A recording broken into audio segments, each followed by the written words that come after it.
Hey everyone, तो आज की क्लास में हम बेसिक मटेरियल और ज्वेलरी मेकिंग के लिए जो रॉ मटेरियल होता है उसके बारे में डिस्कस करेंगे। तो फर्स्ट जो हमारा बेस मटेरियल है वो है ये नेट रोल। इसके ऊपर मैंने बहुत सारी ज्वेलरी बनाई होगी, आपने पहले भी देखा होगा। बहुत ही लाइट वेट का होता है, आप चाहो तो इससे फिनिशिंग भी कर सकते हैं। 200 अराउंड का ये रोल मिलता है जिसमें आप बहुत सारी ज्वेलरी बना सकते हो। तो मैं यहाँ पे इसको फिनिशिंग के साथ साथ बेस के रूप में भी यूज में लेती हूँ। जैसा ये वाला ईयरिंग है, इसको मैंने फिनिशिंग दी है इसी रोल से। तो बैक फिनिशिंग आप देख रहे हो, इससे बहुत ही अच्छी आती है। और आप चाहो तो इसको बेस की तरह भी यूज़ कर सकते हो। जैसे मैंने ये जो नेक पीस था, इसको बेस के लिए ही यूज़ किया था, इस नेक पीस के लिए। ये जो नेट रोल है, ये आपकी जो ज्वेलरी को बहुत अच्छा स्ट्रक्चर देता है। अगर आपकी बहुत हैवी ज्वेलरी है तो आप इसी नेट रोल पे बनाना। नेक्स्ट है हमारा व्हाइट कॉटन फैब्रिक। इजीली किसी भी फैब्रिक शॉप पे आपको अवेलेबल होता है ये। तो इससे आप अगर चाहो तो बैक फिनिशिंग भी कर सकते हो। बैक फिनिशिंग के लिए एकदम लाइट वेट का है, तो आपकी ज्वेलरी हैवी भी नहीं होती। जैसे इस वाले नेक पीस में मैंने जो बैक फिनिशिंग है वो इसी कॉटन फैब्रिक से की है। नेक्स्ट है वो हमारी ये फॉर्म की क्राफ्ट शीट्स आती हैं। बहुत ईज़िली ये भी आपको ऑनलाइन अवेलेबल हो जाती हैं। मल्टी कलर में आती हैं। जिस भी टाइप का आपको जिस भी कलर का ईयरिंग बनाना है, आप उसके अकॉर्डिंग बेस चूज़ कर सकते हो। सेम कलर का बेस यूज़ करने से हमारी ज्वेलरी का लुक बहुत अच्छा आता है। जैसे ये वाली जो ज्वेलरी पूरी व्हाइट थी, तो मैंने इसका जो बेस है वो भी व्हाइट लिया है और बैक साइड में जो फिनिशिंग है वो भी मैंने व्हाइट ही की है। इससे हमारी ज्वेलरी और अच्छी लगेगी। सेम शीट से भी हम फिनिशिंग कर सकते हैं, लेकिन अगर ईयरिंग बहुत ज़्यादा हैवी है तो आप फिनिशिंग व्हाइट कॉटन फैब्रिक से ही करना। जैसे ये ब्लू वाले ईयरिंग थे, तो इसका बेस मैंने ब्लू शीट ही ली है। जो भी चीज़ें मैं आपको बताती हूँ विद एग्जांपल आपको समझाने की कोशिश करती हूँ ताकि आपको अच्छे से समझ आ जाए। तो नेक्स्ट जो शीट है वो है हमारी ये ग्लिटर शीट। अगर आप कुंदन ज्वेलरी ज़्यादा बनाते हैं तो ग्लिटर शीट आपके लिए बेस्ट है। ये इतनी थिकनेस के साथ आती है और पीछे की साइड एक व्हाइट कलर का पेपर होता है जो लास्ट में हम हटा देते हैं। जैसे इस वाले ईयरिंग में मैंने ग्लिटर शीट का यूज़ किया है, तो कुंदन के बीच-बीच में जो स्पेस है वहाँ पे ग्लिटर दिखाई देता है, तो वो लुक बहुत ही अच्छा आता है।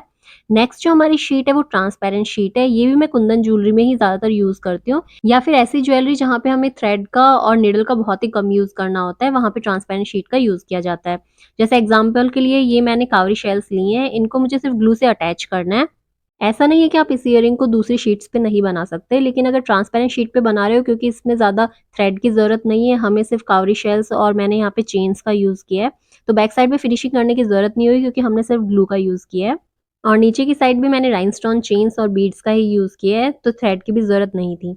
इसी टाइप से ये वाला जो कुंदन ईयरिंग है, यहाँ पे भी मैंने इसको ट्रांसपेरेंट शीट पे बनाया है क्योंकि यहाँ पे मुझे थ्रेड और नीडल की ज़रूरत नहीं थी। ज्वेलरी मेकिंग के लिए जो बेस मटेरियल थे उनको हमने डिस्कस कर लिया है।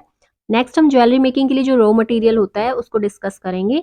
अगर आपके पास ये वाला रॉ मटेरियल है तो आप आराम से ज्वेलरी मेकिंग स्टार्ट कर सकते हैं। तो फटाफट इनको डिस्कस करते हैं। फर्स्ट जो हमारा मटेरियल है वो है ईयरिंग हुक। इस टाइप के हुक आते हैं, ये ईयरिंग के लिए यूज होते हैं। साथ में मैं इसे मांग टीके के लिए भी यूज करती हूँ, क्योंकि जो बॉबी पिन होती है वो आराम से यहाँ पे अटैच हो जाती है। जैसे ये वाला जो मांग टीका है, यहाँ पे मैंने ऊपर की साइड यही वाला हुक यूज किया है। अगर आपने ज्वेलरी मेकिंग अभी स्टार्ट ही किया है तो आप ये 50-50 ग्राम्स में ही लेना, वरना तो ये 1-1 केजी में मिलता है, तो वहाँ पे थोड़ा सस्ता मिलता है। लेकिन अगर आप स्टार्ट ही कर रहे हो तो 50 ग्राम से ज़्यादा मत लेना, क्योंकि स्टार्टिंग में तो हम ले लेते हैं जोश-जोश में कि हम सारी ज्वेलरी बना लेंगे, लेकिन बाद में हमें मन नहीं करता ज्वेलरी बनाने का, तो फालतू में पैसा वेस्ट हो जाता है।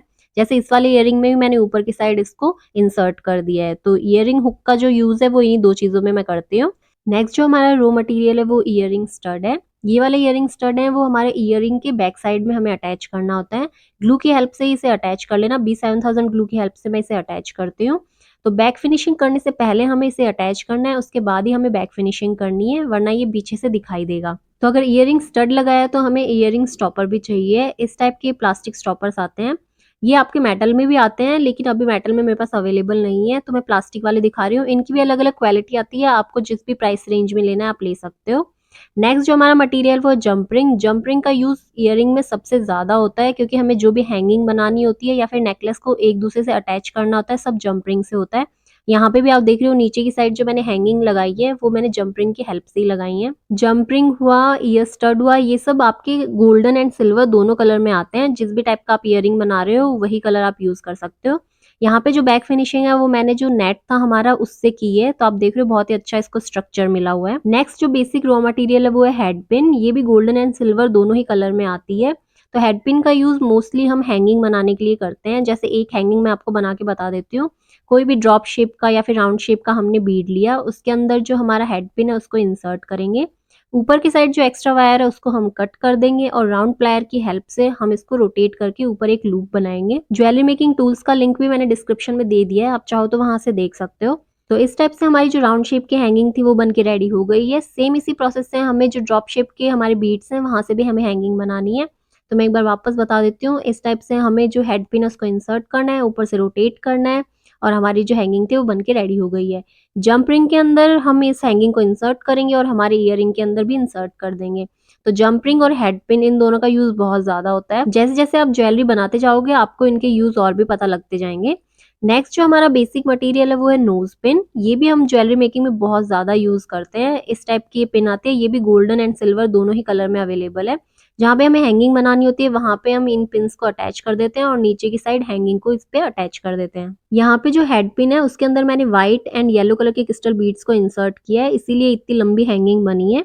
तो ये सब हेड पिन की वजह से ही पॉसिबल है और हेड पिन के अंदर बीड्स को अटैच करने के बाद ऊपर की साइड जो नोज़ पिन थी वहाँ पे हमें इसे इंसर्ट करना है। नेक्स्ट है वो पोलन वायर्स होते हैं। ये वायर्स होते हैं, ये दोनों साइड से बंद होते हैं, इस टाइप से डॉट डॉट बने होते हैं। सिल्वर एंड गोल्डन दोनों ही कलर में अवेलेबल है। तो आपको जितना भी लंबा वायर चाहिए जो हैंगिंग बनानी है उस टाइप से आप इसको यूज़ कर सकते हो।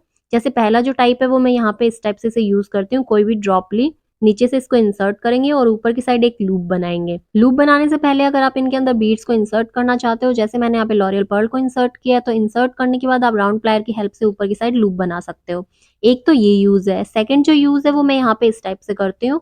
जो हमारा पोलन वायर है उसके अंदर मैंने एक बीड को इंसर्ट किया और ड्रॉप के अंदर वायर को हम इंसर्ट करेंगे। नेक्स्ट स्टेप में हमारा जो राउंड प्लायर है उसकी हेल्प से हमें ऊपर की साइड लूप बनाना है।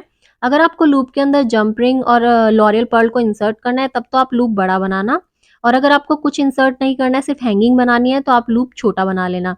तो इस टाइप से मैंने जो राउंड प्लायर था उसको वहाँ पे रखा और ऊपर से नीचे रोटेट करने के बाद हमें साइड से इसको रोटेट करना है। 2-3 बार आप रोटेट करना, ऊपर की साइड एक लूप बन जाएगा और जो एक्स्ट्रा वायर है उसको मैं कटर प्लायर की हेल्प से कट कर दूँगी। तो इस टाइप से भी हमारी एक हैंगिंग बन के रेडी हो जाती है। नेक्स्ट जो रॉ मटेरियल है वो हमारा है लॉबस्टर हुक्स। एक तो लॉबस्टर हुक्स होते हैं और ये जो नेकलेस के जो हुक होते हैं वो भी बोलते हैं इनको। तो ये 2 शेप में आते हैं, आप देख रहे हो। ये वाले जो पहले यूज़ करते थे आजकल ये वाले यूज़ करने लग गए हैं। नेक्स्ट रॉ मटेरियल है हमारा बेस रिंग। जो भी हम रिंग बनाते हैं उनके बेस के लिए ये रिंग्स होती हैं। ये भी गोल्डन एंड सिल्वर दोनों ही कलर में अवेलेबल है। इन बेस के ऊपर काफ़ी अच्छी फ्लैट सरफेस होती है, मतलब काफ़ी बड़ी सरफेस होती है, तो आप अगर बड़ी रिंग भी बना रहे हो तो भी वो अच्छे से स्टेबल हो जाती है। नेक्स्ट जो हमारा रॉ मटेरियल है वो है नेकलेस डोरी। ये भी सिल्वर एंड गोल्डन दोनों ही कलर में अवेलेबल है। 6-6 के या फिर 12-12 के पेयर्स में आप इनको ले सकते हो, तो आपको थोड़ा चीप पड़ेगी। नेकलेस के साइड में इनको आप जंप रिंग की हेल्प से भी अटैच कर सकते हो, लेकिन मैं यहाँ पे थ्रेड की हेल्प से इनको अटैच करती हूँ ताकि हमारा जो नेकलेस है वो थोड़ा स्ट्रॉन्ग बने। तो आप देख रहे हो इनको मैंने थ्रेड की हेल्प से ही अटैच किया है। नेक्स्ट जो हमारा नेक पीस है यहाँ पे भी मैंने थ्रेड की हेल्प से ही डोरी को अटैच किया है। बहुत सारे लोग हैं वो पूछते हैं यहाँ पे ये जो बैक साइड में फॉर्म शीट है पतली सी, ये क्या है?